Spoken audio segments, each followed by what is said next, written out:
The October evening in 1993 carried that particular chill that settles over Tulsa County, just as autumn begins to bite. Donna Hughes pulled her denim jacket tighter around her shoulders as she stepped out of her ground-floor apartment on Maple Street, the familiar creak of the screen door marking what would be her final exit from the modest duplex she'd called home for 8 months. At 24, Donna possessed the kind of easy confidence that came from growing up in Oklahoma's heartland, where neighbors knew each other's routines and a 6-block walk to visit a friend felt as safe as crossing your own backyard. The streetlights had just flickered on, casting long shadows between the oak trees that lined the residential street. Donna's sneakers made soft sounds against the cracked sidewalk as she walked past the collection of small homes and duplexes that made up this quiet corner of the county. She'd made this same walk dozens of times before, usually on Friday evenings, when she and Sarah Martinez would settle in for their weekly ritual of rented movies and homemade popcorn.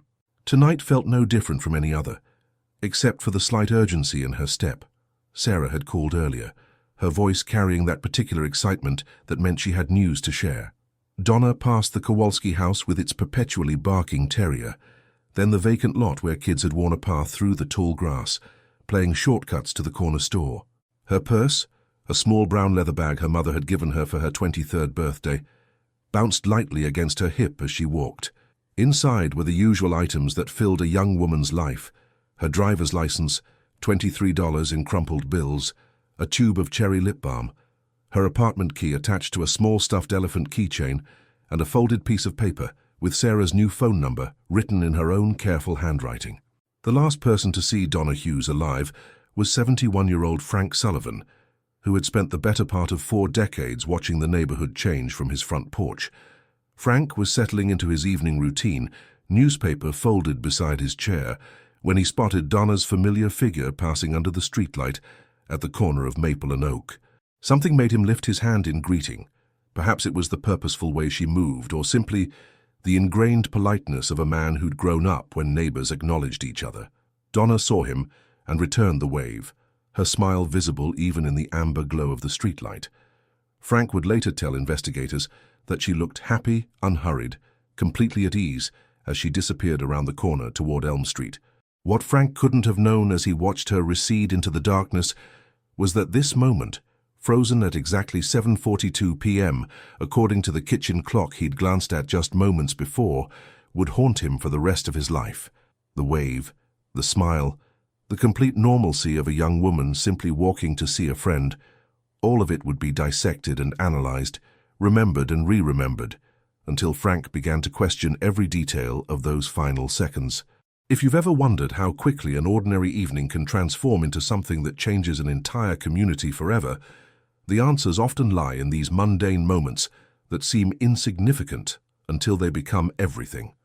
Subscribe now, because what happened next would leave investigators baffled and a family destroyed, in ways that no one that October evening could have possibly imagined. Donna Hughes never reached Sarah Martinez's house. Somewhere in those 6 blocks, in a neighborhood where the most serious crime in recent memory had been kids vandalizing the high school gymnasium, a 24-year-old woman simply vanished. The distance between Frank Sullivan's wave and Sarah's front door became a chasm that would swallow not just Donna, but the peace of mind of everyone who thought they understood how safe their small corner of the world really was. Sarah Martinez checked her watch for the 4th time in 10 minutes, the digital display glowing 8:47 p.m. in the darkened living room. She'd kept the curtains open, watching for the familiar sight of Donna's figure turning up the walkway, but the street remained empty except for the occasional car passing under the streetlights. This wasn't like Donna. Punctuality was one of her most reliable traits, a habit ingrained from years of opening shifts at the diner where she worked. When Donna said she'd be there by 8, she meant 7:55. By 9:15, concern had crystallized into genuine worry. Sarah dialed Donna's apartment, letting the phone ring 15 times before hanging up. She tried again 10 minutes later with the same result. The silence on the other end felt different from simply not being home. It carried weight, an absence that seemed to press against Sarah's chest as she stood in her kitchen, receiver in hand. When she finally called the Tulsa County Sheriff's Office at 9:43 p.m., her voice carried the apologetic tone of someone who hoped she was overreacting. Deputy Ray Carson took the call with the patient professionalism of a man who'd fielded hundreds of similar reports over his 12-year career. Most missing person calls involving young adults resolved themselves within hours. A change of plans, a spontaneous detour, a simple miscommunication. But something in Sarah's voice, a tremor beneath her careful recounting of the facts, made him reach for his jacket instead of simply filling out a standard report. Carson arrived at Donna's apartment at 10:21 p.m., his patrol car's headlights sweeping across the small parking area behind the duplex. Donna's aging Honda Civic sat in its usual spot, keys nowhere to be found, despite Carson's thorough check of the obvious hiding places. The apartment itself told the story of someone who'd left expecting to return. Dishes in the sink, a half-finished crossword puzzle on the coffee table, the television still tuned to the evening news. Her bed was unmade, but not in a way that suggested struggle, more like someone had simply gotten up and started their day. The search began in earnest at first light, though calling it a search overstated the resources available to rural Tulsa County. Sheriff's deputies walked the 6-block route between Donna's apartment and Sarah's house, questioning every resident who answered their doors.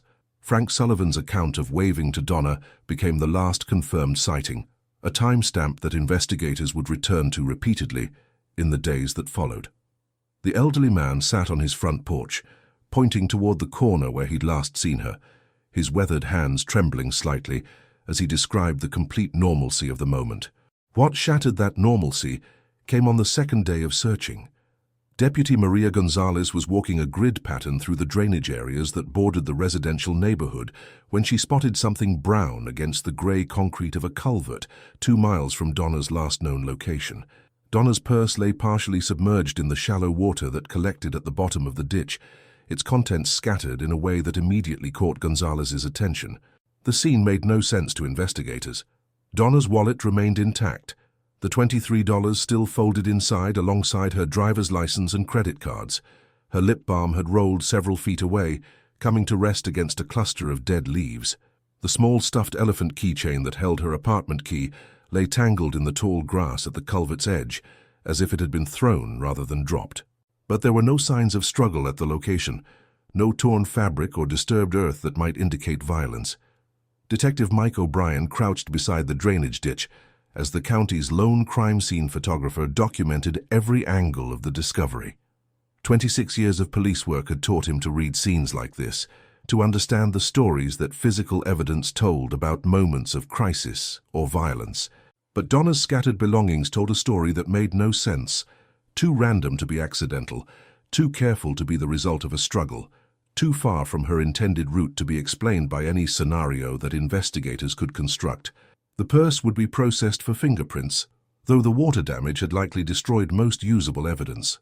The contents would be catalogued and analyzed, each item scrutinized for clues that might explain how they'd ended up in a drainage ditch 2 miles from where Donna Hughes was last seen alive.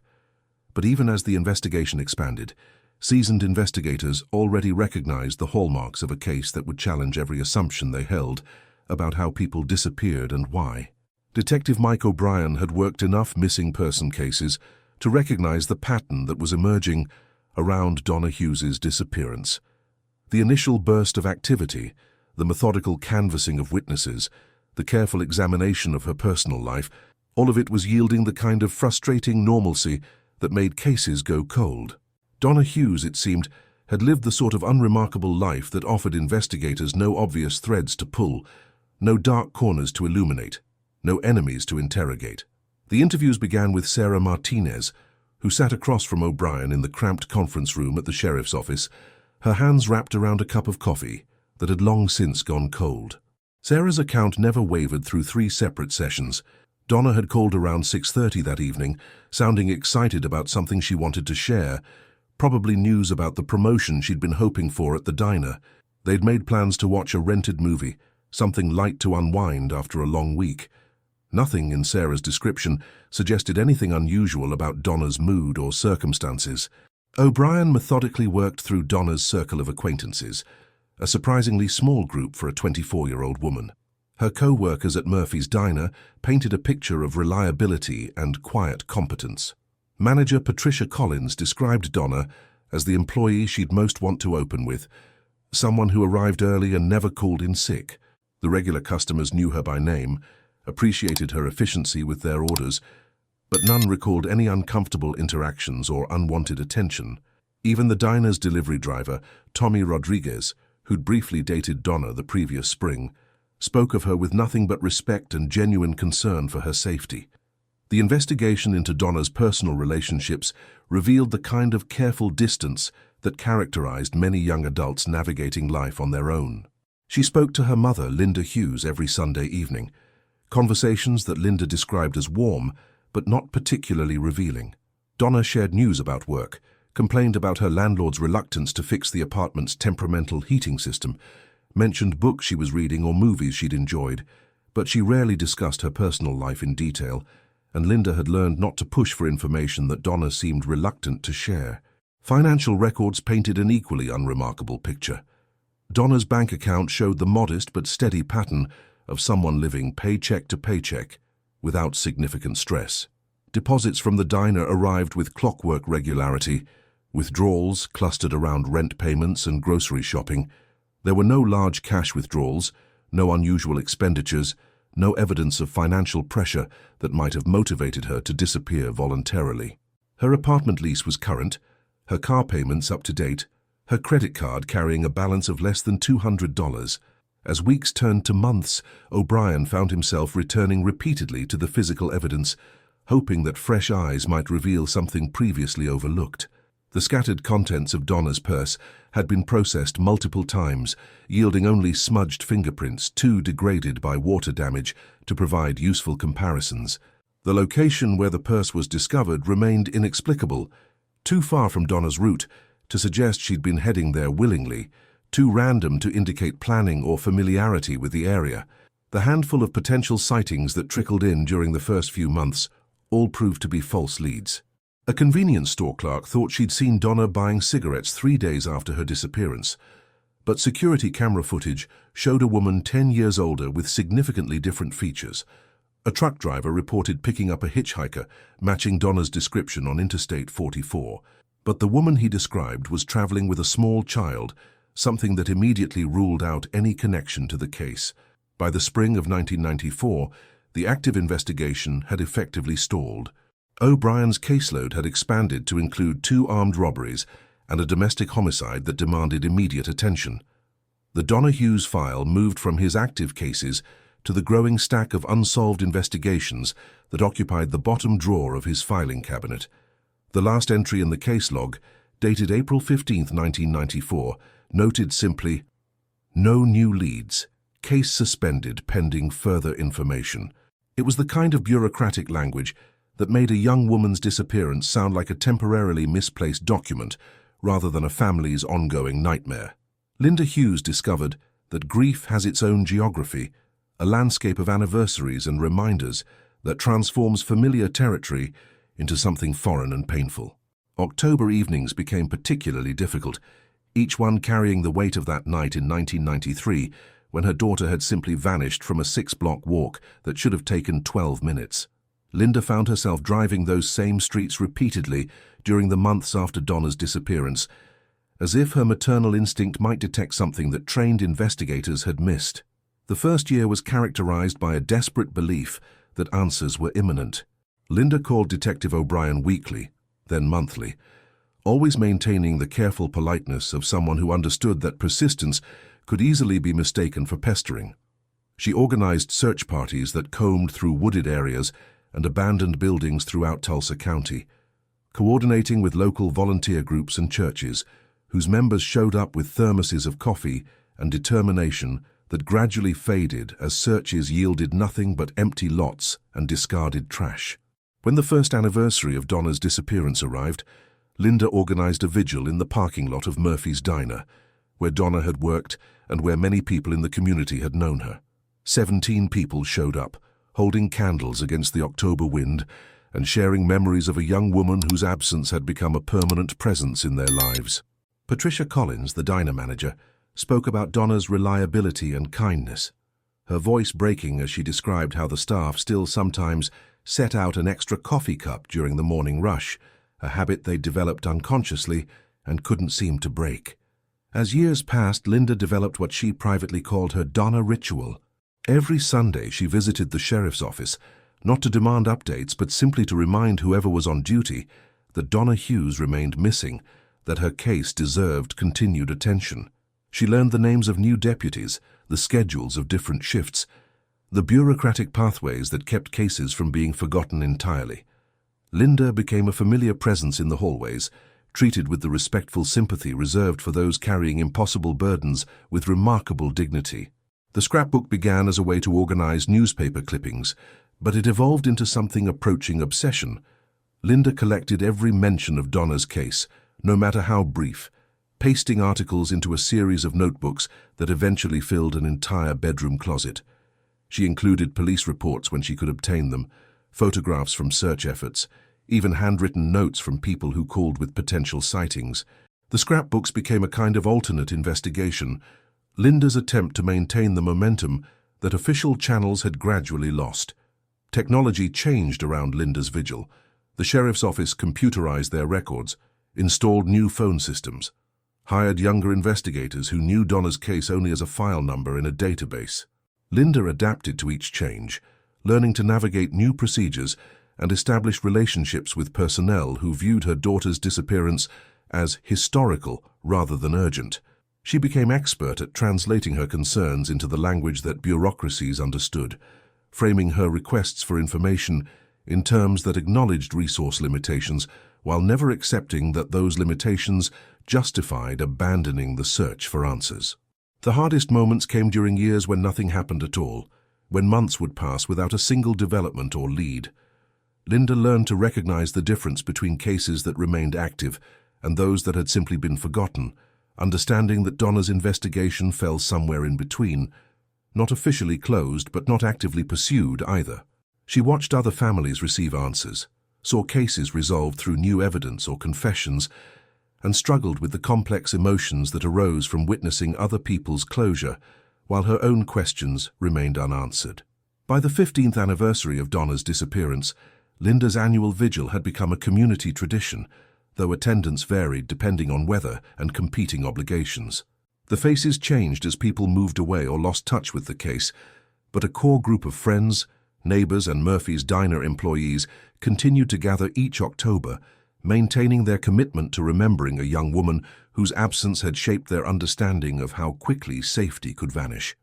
Linda spoke at each vigil, her words carefully chosen to maintain hope while acknowledging the passage of time that made answers seem increasingly unlikely. What Linda couldn't have known during those 2 decades of persistence was that somewhere in Arkansas, a man named Robert Becker was serving a life sentence for murder, his DNA sitting in a database that would eventually be cross-referenced with evidence collected from a drainage ditch in Tulsa County 26 years earlier. Detective Jennifer Walsh inherited her father's methodical nature and her mother's stubborn refusal to accept injustice, qualities that made her uniquely suited for the kind of work that required sifting through decades of forgotten evidence with fresh eyes and infinite patience. When Tulsa County Sheriff's Office announced the formation of their first dedicated cold case unit in early 2019, Walsh was among 3 investigators selected for the assignment, chosen specifically because of her background in forensic technology and her reputation for persistence that bordered on obsession. The cold case unit occupied a windowless basement room in the county building, its walls lined with filing cabinets that contained the accumulated mysteries of 4 decades. Each cabinet represented lives interrupted, families shattered, questions that had outlasted the investigators who first asked them. Walsh approached the assignment with the systematic precision of an archaeologist, understanding that time had likely destroyed some evidence, while simultaneously creating new opportunities for analysis that hadn't existed when these cases were fresh. The technology available to Walsh in 2019 would have seemed like science fiction to the investigators who had worked Donna Hughes's case in 1993. DNA analysis that once required samples the size of quarters could now yield results from microscopic traces of biological material. Database systems could cross-reference evidence across state lines and decades, identifying connections that manual filing systems had made impossible to detect. Most importantly, the Combined DNA Index System, CODIS, had grown from a promising pilot program to a comprehensive database containing millions of genetic profiles from offenders, crime scenes, and unidentified remains. Walsh's review of the Donna Hughes file began on a Tuesday morning in March, when she pulled the manila folder from a cabinet marked Unsolved 1990s. The physical evidence had been stored properly, sealed in paper bags that had yellowed with age, but preserved their contents in conditions suitable for modern analysis. The photographs, witness statements, and investigation logs told a story that Walsh recognized from dozens of similar cases. Methodical police work stymied by the technological limitations of its era and the simple absence of obvious suspects or motives. What caught Walsh's attention wasn't what the original investigators had found, but what they hadn't been able to analyze thoroughly. The degraded fingerprints from Donna's purse, dismissed in 1993 as too damaged for comparison, could now be enhanced through digital processing techniques that revealed details invisible to the naked eye. More importantly, the purse itself had never been tested for DNA evidence, a technique that was still emerging in 1993 and considered too expensive for routine use in cases without obvious biological evidence. The process of resubmitting evidence for modern analysis required navigating bureaucratic channels that had changed significantly since Donna's disappearance. Walsh spent weeks coordinating between the county's evidence storage facility, the state crime lab, and federal databases, ensuring that chain of custody procedures remained intact while allowing for examinations that could potentially yield results that had been impossible to obtain 26 years earlier. While waiting for laboratory results, Walsh systematically reviewed every aspect of the original investigation, looking for connections or patterns that might have been overlooked. She mapped the locations mentioned in witness statements, cross-referenced known offenders who had lived in Tulsa County during 1993, and examined similar unsolved cases from the same time period. The work required the kind of patience that could only be sustained by someone who understood that cold cases weren't solved through dramatic breakthroughs, but through the accumulation of small details that eventually revealed larger truths. The systematic nature of the review meant that Walsh was examining multiple cases simultaneously, allowing her to identify connections that might span investigations that had never been linked previously. Pattern recognition software could now analyze crime scene characteristics, geographic clusters, and temporal relationships in ways that human investigators, working with paper files and limited communication systems, had been unable to accomplish in the 1990s. When the preliminary DNA results arrived from the state crime lab in late spring, they confirmed what Walsh had hoped for. Genetic material suitable for CODIS comparison had been successfully extracted from Donna's purse, material that had survived 26 years of storage and could now be compared against millions of profiles from across the country. The next phase of the investigation would depend entirely on whether Donna's attacker had ever been arrested for another crime, providing the genetic sample that would finally connect him to the young woman who had vanished during what should have been a routine walk to visit a friend. The CODIS hit notification arrived on a Thursday morning in June, appearing in Detective Walsh's email inbox with the bureaucratic efficiency that characterized most communications between law enforcement databases. The subject line read simply, DNA match, case reference 932847. But Walsh understood immediately that those few words represented the first significant breakthrough in Donna Hughes's case in more than 2 decades. The genetic profile extracted from Donna's purse had found its match in the federal database, connecting evidence from a 1993 disappearance to a convicted offender whose name had never appeared in the original investigation. Robert James Becker, Arkansas Department of Corrections inmate number 47291, had been serving a life sentence without parole since his conviction for first-degree murder in 2002. The victim in that case was a 31-year-old woman named Michelle Patterson, found strangled in her apartment in Little Rock after neighbors reported screaming and the sound of breaking glass. Becker's conviction had relied heavily on DNA evidence collected from Patterson's apartment, evidence that had automatically entered his genetic profile into CODIS upon his sentencing. Walsh spent the rest of that morning reviewing Becker's criminal history, a progression of increasingly serious offenses that painted the portrait of a man whose capacity for violence had escalated over time. His first arrest came in 1989 for assault, followed by charges for burglary, domestic violence, and sexual assault that had either been pled down or dismissed due to insufficient evidence. The pattern suggested someone who had learned to avoid detection while continuing to commit crimes, developing the kind of predatory sophistication that made him particularly dangerous. What made the connection to Donna Hughes's case even more significant was the timeline of Becker's movements. According to Arkansas Department of Corrections records, Becker had lived in Tulsa County from 1991 through early 1994, working at Patterson's Auto Repair on South Sheridan Road. The shop was located less than 3 blocks from Donna's apartment, close enough that Becker would have been familiar with the neighborhood where she lived and the routes she typically walked. Employment records showed that Becker had left Tulsa abruptly in February 1994, telling his supervisor only that he had family business to attend to in Arkansas. The investigation into Becker's time in Tulsa revealed a man who had maintained a deliberately low profile in the community. His landlord, reached after considerable effort, remembered him as a quiet tenant who paid rent on time but rarely engaged with neighbors or participated in any social activities. Co-workers at the auto shop described someone who possessed mechanical skills but seemed uncomfortable around other people, particularly women. Several mentioned that Becker would often volunteer for overtime shifts or weekend work, preferring solitude to the casual interactions that characterized most workplace relationships. Patterson's Auto Repair had closed in 1997, and the building now housed a convenience store. But Walsh managed to locate the former owner, James Patterson, who had vivid memories of his former employee. Patterson described Becker as competent but troubling, someone whose work was reliable, but whose behavior occasionally crossed boundaries that made customers and other employees uncomfortable. There had been complaints about Becker staring at female customers, lingering unnecessarily long when delivering completed repairs to women who came to pick up their vehicles alone. Most significantly, Patterson recalled that Becker had access to a company pickup truck during his employment, a dark blue Ford that employees could use for parts runs and service calls. The truck matched the description that Frank Sullivan's widow had provided during the case review, a strange man in a dark pickup, parked near Maple Street on the evening of Donna's disappearance.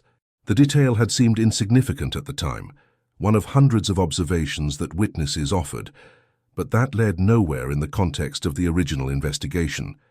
The bureaucratic process of coordinating between Oklahoma and Arkansas law enforcement agencies required weeks of careful documentation and formal requests. Walsh needed to establish not just the DNA connection, but also the circumstantial evidence that placed Becker in the right location at the right time, with the means and opportunity to commit the crime. Each piece of evidence had to be verified and documented according to standards that would satisfy prosecutors, who would eventually need to present the case to a jury. As Walsh compiled the growing file on Robert Becker, she began to understand how his crimes had been facilitated by the limited communication between law enforcement agencies in the 1990s. His arrests in different jurisdictions had never been connected, his pattern of behavior never recognized as part of a larger picture of predatory violence. The technology that had finally linked him to Donna Hughes's disappearance had also revealed how many opportunities for earlier intervention had been missed, how many victims might have been spared if the connections had been visible 25 years sooner. Detective Walsh understood that building a prosecutable case against Robert Becker would require more than DNA evidence linking him to Donna's purse. 26 years after the crime, she needed to reconstruct not just what had happened on that October evening in 1993, but how Becker's presence in the neighborhood could be established through witness testimony that had aged nearly 3 decades. The challenge lay in finding people whose memories remained reliable and whose recollections could withstand the scrutiny of a defense attorney determined to create reasonable doubt. The systematic review of the original witness statements revealed details that had seemed insignificant in 1993, but now carried potential importance in light of Becker's connection to the case. Walsh began the painstaking process of re-interviewing everyone who had provided statements during the initial investigation, understanding that many witnesses had moved away, passed away, or simply forgotten details that might have once seemed crystal clear. Each conversation required delicate handling, as Walsh needed to extract information without leading witnesses toward conclusions that might compromise the integrity of their testimony. Frank Sullivan had died in 2009, but his widow Margaret remained sharp and articulate at 87, living in the same house where she and Frank had witnessed the neighborhood's gradual transformation over 5 decades. Margaret's memory of that October evening had been preserved not through official police statements, which had focused primarily on Frank's account, but through the countless conversations she and Frank had shared about their last glimpse of Donna Hughes. Margaret remembered details that Frank had never mentioned to investigators, including her observation of an unfamiliar pickup truck parked at the corner of Maple and Oak Streets earlier that same day. The truck had caught Margaret's attention because it remained parked in the same location for several hours during the afternoon, something unusual in a neighborhood where most vehicles belonged to residents who followed predictable patterns. Margaret described the driver as a man who seemed to be watching the street rather than waiting for someone, his posture suggesting surveillance rather than casual observation. When she mentioned this to Frank later that evening, he had dismissed her concern as the natural suspicion of someone who had lived through enough changes to be wary of anything that disrupted familiar routines. Walsh cross-referenced Margaret's description with employment records from Patterson's Auto Repair, confirming that Becker would have had access to the company's dark blue pickup truck during his work hours. More importantly, the repair shop's scheduling records, archived in boxes that had spent decades in storage, showed that October 22, 1993 had been a Friday when Becker was scheduled to work until 5 p.m., but had left early, citing a family emergency that his supervisor couldn't verify and hadn't questioned at the time.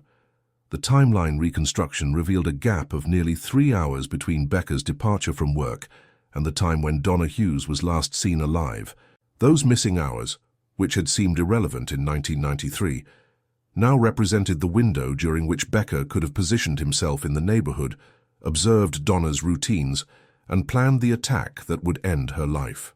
The methodical nature of the preparation suggested someone who understood the area well enough to know when streets would be empty and which routes offered the privacy necessary for violence. Additional witness interviews uncovered memories that had never been formally documented during the original investigation. Patricia Collins, who still worked at Murphy's Diner, though now as assistant manager rather than head of operations, recalled that Donna had mentioned being uncomfortable about someone who had been asking questions about her schedule. The conversation had occurred several weeks before Donna's disappearance, during a busy lunch shift, when Patricia had been too distracted to pay close attention to details that now seemed potentially crucial. According to Patricia's recollection, Donna had described a customer who came into the diner multiple times but never seemed to eat much, instead spending his time watching the staff and asking personal questions that made everyone uncomfortable. The man had wanted to know when Donna worked, where she lived, whether she walked to work or drove. Patricia remembered that Donna had laughed off the attention as harmless but annoying, the kind of awkward social interaction that waitresses learn to navigate without making situations worse through direct confrontation. The physical evidence from Patterson's Auto Repair, long since discarded or lost to time, couldn't provide direct confirmation of Becker's movements on October 22, 1993. However, the systematic reconstruction of his work schedule, combined with witness accounts that had never been connected to the original investigation, began to create a coherent narrative of surveillance and planning that explained how a predator had identified his victim and chosen his moment to strike. The Arkansas State Penitentiary sits like a concrete monument to human failure.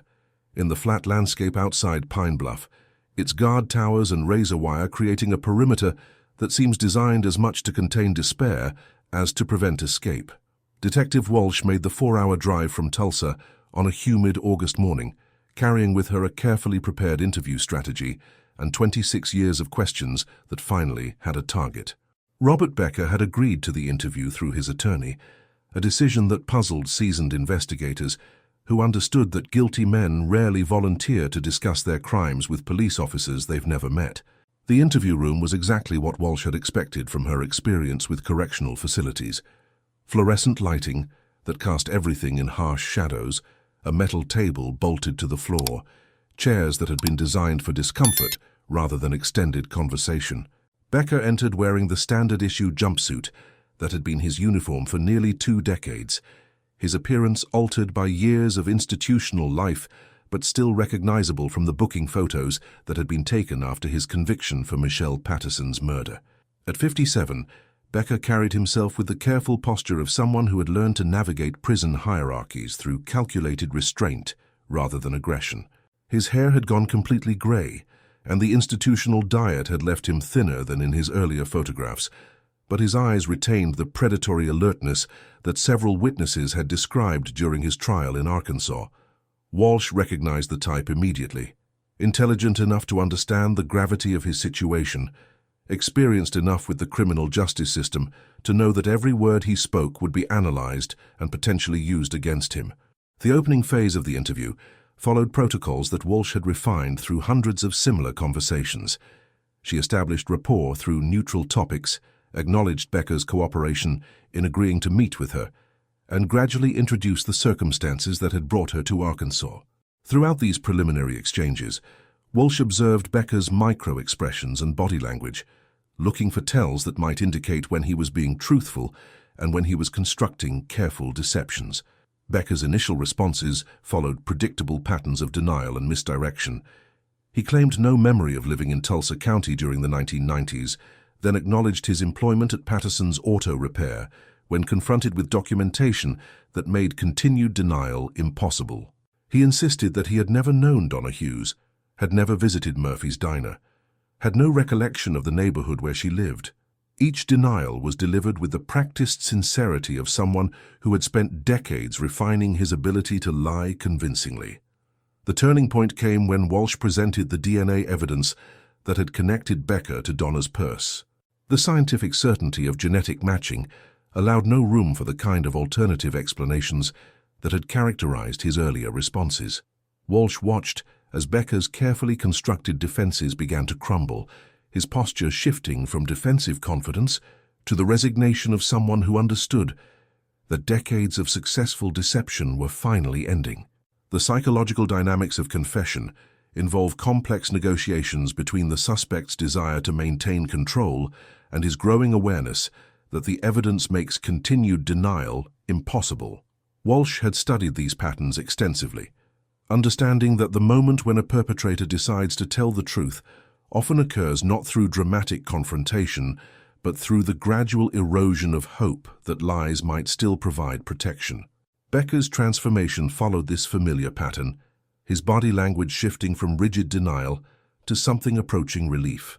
When Becker finally began to speak about October 22, 1993, his voice carried the flat affect of someone recounting events that he had spent 26 years trying to forget.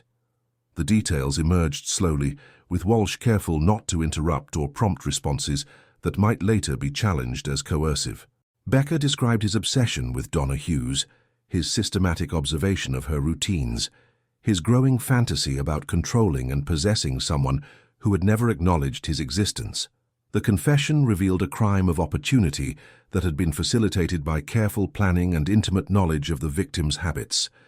Becker admitted to following Donna multiple times, learning her schedule, identifying the moments when she was most vulnerable. The pickup truck had served as both surveillance platform and weapon, allowing him to observe from distance before becoming the means through which he approached his victim on that October evening when all the variables aligned to create the opportunity he had been waiting for. As Becker continued his account, Walsh recognized the particular horror of crimes that combine predatory planning with spontaneous violence. The confession revealed not just what had happened to Donna Hughes, but how her disappearance had been the culmination of weeks of stalking behavior that had gone unnoticed by everyone who might have intervened before it was too late. The news of Robert Becker's arrest broke on a Tuesday morning in September, delivered through the kind of phone calls that travel through small communities with the speed and persistence of wildfire. Patricia Collins was opening Murphy's Diner when Sheriff's Department spokesperson Maria Rodriguez called to inform her that the man responsible for Donna Hughes's disappearance had been identified and charged. The words seemed to hang in the air of the empty restaurant, connecting a present moment with a tragedy that had occurred 26 years earlier, in what felt like a different lifetime. Within hours, the revelation had reached every corner of the neighborhood where Donna had lived and died. Margaret Sullivan sat in her kitchen, The same room where she and Frank had discussed the strange pickup truck parked on their street corner all those years ago, trying to process the information that the man they'd observed had been not just a curious observer, but a predator preparing to strike. The weight of that realization, that she and Frank had been witnesses to the preliminary stages of a murder, brought tears that she hadn't experienced since Frank's funeral a decade earlier. The name Robert Becker initially meant nothing to most residents, but as news reports provided details about his employment at Patterson's Auto Repair, memories began to surface like photographs developing in chemical baths. James Patterson, now 73 and long retired from the automotive business, found himself fielding calls from reporters and neighbors who suddenly remembered the quiet mechanic who had worked on their cars and trucks during the early 1990s. The recollections were uniformly uncomfortable, a man who had seemed competent but unsettling, professional in his work, but inappropriate in his interactions with customers. Former Patterson's Auto Repair customers began sharing stories that they had never connected to Donna's disappearance, but now recognized as warning signs that had gone unheeded. Linda Martinez, Sarah's cousin, remembered bringing her car to the shop for brake work and feeling uncomfortable when Becker asked personal questions about her family and schedule. Several women recalled similar experiences, instances where Becker's conversation had wandered from automotive topics to inquiries that felt invasive and predatory in retrospect. The revelation that a killer had lived and worked among them for months after committing murder challenged the community's understanding of safety and familiarity. These were neighborhoods where people knew each other's routines, where unusual behavior was noticed and discussed, where the presence of strangers generated attention and scrutiny. The fact that Becker had maintained his facade of normalcy while carrying the knowledge of what he had done to Donna Hughes forced residents to question their ability to recognize danger when it wore familiar clothes and performed routine tasks. Local businesses that had operated during Becker's time in Tulsa County found themselves answering questions about a man who had been largely forgettable until his crimes made him unforgettable. The convenience store where he had occasionally bought cigarettes and coffee, the hardware store where he had purchased tools and supplies, the laundromat where he had washed his clothes, all became part of a map of ordinary places where a murderer had conducted the mundane business of daily life while hiding evidence of extraordinary violence. The psychological impact of learning that evil had worn such a mundane disguise affected different people in different ways. Some residents expressed anger at law enforcement agencies that had failed to identify Becker's pattern of behavior across jurisdictions, while others felt relief that the mystery that had haunted their community for more than 2 decades had finally been solved. Many struggled with complicated emotions that combined vindication with horror, satisfaction with the arrest coupled with revulsion at the realization of how close they had all been to someone capable of such violence. Church services throughout the area that weekend included prayers for Donna's family and gratitude for the resolution of her case, but also acknowledgement of the unsettling truth that predators often hide in plain sight, conducting their lives among the people they victimize. The arrest provided answers to questions that had persisted for 26 years, but it also raised new concerns about the capacity for ordinary communities to protect themselves from the kind of calculated violence that Robert Becker had brought to their quiet corner of Tulsa County. Linda Hughes stood in the parking lot of the Tulsa County Courthouse on the morning of Robert Becker's arraignment, her hands trembling slightly as she held the manila folder that contained 26 years of her own investigation into her daughter's disappearance. At 73, she had imagined this moment countless times, but the reality felt both surreal and anticlimactic. A legal proceeding that would finally provide official acknowledgement of what had happened to Donna, but could never restore the life that had been stolen or the decades that had been spent wondering. Detective Walsh had called Linda the evening before the hearing to prepare her for what she would see and hear in the courtroom.